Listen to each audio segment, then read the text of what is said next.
آماده این برای ترس، هیجان و کلی خوشگذرونی؟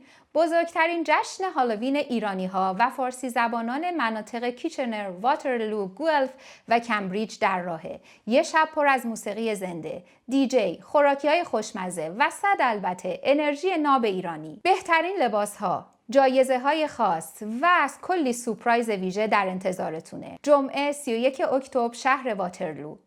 در ضمن منتظر دیدار همه عزیزانی که ثبت نام کردن بی‌صبرانه هستیم.